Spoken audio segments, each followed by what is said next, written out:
Olá, eu sou Ana Paula, eu sou nutricionista do Programa Municipal de Aleitamento Materno e Alimentação Complementar Saudável da Secretaria Municipal de Saúde de Piracicaba. Nesse vídeo eu quero apresentar para vocês um conto que eu escrevi com uma enfermeira, a Denise. E o nosso objetivo foi tentar mostrar de forma lúdica como que o aleitamento materno é importante para a saúde e desenvolvimento das crianças.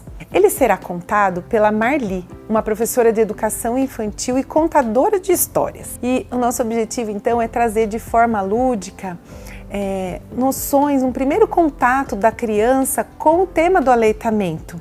Porque é nessa fase da vida que as bases do comportamento e dos hábitos saudáveis são formados. E abordar esse tema desde cedo não só promove a conscientização sobre a importância da amamentação, como também ajuda a criar uma cultura de apoio para a amamentação, tanto para as mães quanto para as famílias e as futuras gerações. O conto A Magia do Leite Materno e a Revolta dos Bicos e Latas, que vocês verão a seguir, traz de uma forma lúdica o contexto em que as taxas de aleitamento materno diminuíram devido ao marketing dos produtos que competem com a amamentação e também o contexto em que foi criada uma lei, a NBK, a Lei de Proteção da Alimentação Infantil. E isso se deu com o avanço da industrialização e a entrada das mulheres no mercado de trabalho, em que o uso desses substitutos para o leite humano foi crescendo cada vez mais e a cultura da amamentação foi se perdendo. Isso fez com que os índices de amamentação despencassem nas décadas de 70 e 80. E a Organização Mundial de Saúde, preocupada com essa situação, se reuniu para discutir o que poderia ser feito. E aí, diante desse encontro, foi elaborado um Código Internacional de Comercialização de Substitutos do Leite Materno, com o objetivo justamente de regular a comercialização desses produtos para que eles parassem de interferir com as práticas, com as escolhas sobre amamentar. O Brasil adotou esse código na forma de lei aqui no nosso país e formou a norma brasileira de comercialização de alimentos para lactentes e crianças de primeira infância, bicos, chupetas e mamadeiras. Nós vamos deixar aqui para vocês um link que vai direcionar um vídeo que resume bem didaticamente o que essa lei de fato preconiza. Esta é uma história sobre mamíferos, animais e bebês que precisam do leite para crescerem fortes e saudáveis. O nome da história é A Magia do Leite e a Revolta dos Bicos e das Latas. Era uma vez um lugar onde todos viviam em harmonia e todos tinham os melhores alimentos desde que nasciam. Os animais que comiam plantas tinham as melhores plantinhas. Os animais que comiam insetos tinham os melhores insetos, os mais suculentos e crocantes. Parecia mágico aquele lugar. E os bebês gostavam muito de tomar o leite da mamãe. E eles gostavam porque, além daquele gostinho gostoso, eles tinham o aconchego do colo da mamãe. Eles se sentiam seguros e acolhidos, ouviam os batimentos cardíacos da mamãe. Era mágico aquilo, porque quanto mais os bebês mamavam, mais leite a mamãe produzia.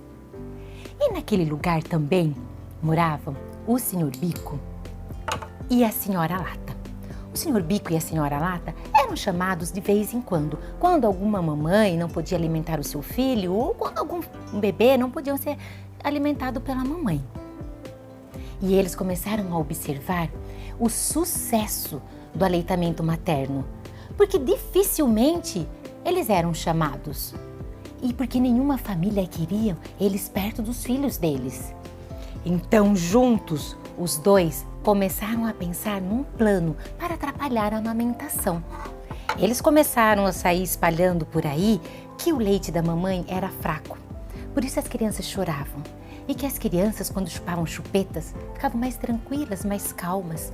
E a propaganda era muito grande. A Senhora Lata mandou fazer até uma embalagem bem chamativa para o seu produto.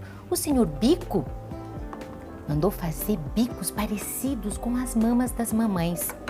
E aos poucos, aquele plano estava dando certo. As famílias começaram a achar que realmente as mamães não podiam alimentar os seus próprios filhos. E eles eram espertos, o Sr. Bico e a Senhora Lata.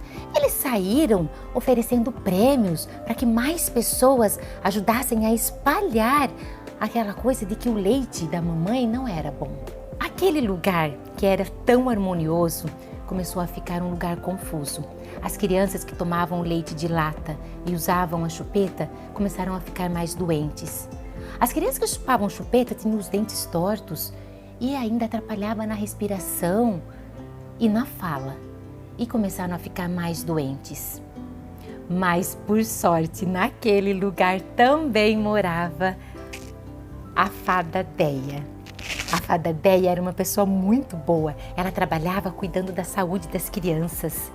E ela começou a perceber como aquele lugar que era tão harmonioso estava ficando tão confuso, com pessoas mais tristes e doentes. Então ela reuniu-se com os amigos e também fizeram um plano para atrapalhar as ideias do Senhor Bico e da Senhora Lata.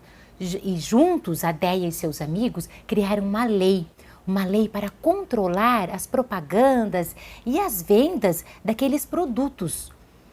E muitas pessoas entraram para o grupo da Déia. Eles saíram pelos postos de saúde, pelas praças, lugares esportivos, falando da importância do leite da mamãe para que as crianças crescessem fortes e saudáveis. Mas isso não é tarefa fácil. A Déia e seus amigos ainda precisam da nossa ajuda, de toda ajuda, para que a magia do leite nunca se acabe e que a amamentação, que a alimentação do leite mais importante da mamãe nunca se acabe. Juntos, a Déia e seus amigos conseguiram enfraquecer os planos da Senhora Lata e do Senhor Bico. E aos poucos aquele lugar foi voltando a ter mais harmonia e as pessoas começaram a voltar a ser felizes. Mas eles precisam de toda ajuda. A fada Déia e os seus amigos precisam da nossa ajuda para que os planos do Senhor Bico e da Senhora Lata não voltem a atrapalhar o aleitamento materno. E que a magia do leite nunca se acabe. A proposta é que vocês, professores, trabalhem com as crianças da forma que acharem mais conveniente. O vídeo do conto é apenas uma sugestão para que vocês desenvolvam esse trabalho com as crianças. No Piracicaba com Saúde, a proposta é que as crianças desenvolvam uma ilustração das páginas desse conto, que será disponibilizado a parte escrita desse conto para vocês. Em agosto, a gente comemora a Semana Mundial de Aleitamento Materno. E aqui em Piracicaba, esse ano, nós realizaremos a 8ª Semana Municipal de Aleitamento Materno. E uma das atividades dessa semana, no dia 3, será a exposição das ilustrações que as crianças desenvolveram juntamente com vocês.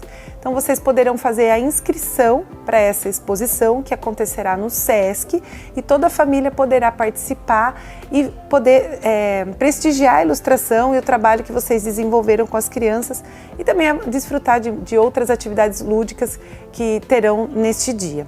A gente espera muito que vocês consigam e possam se inscrever e participar. Contamos muito com vocês. Até mais!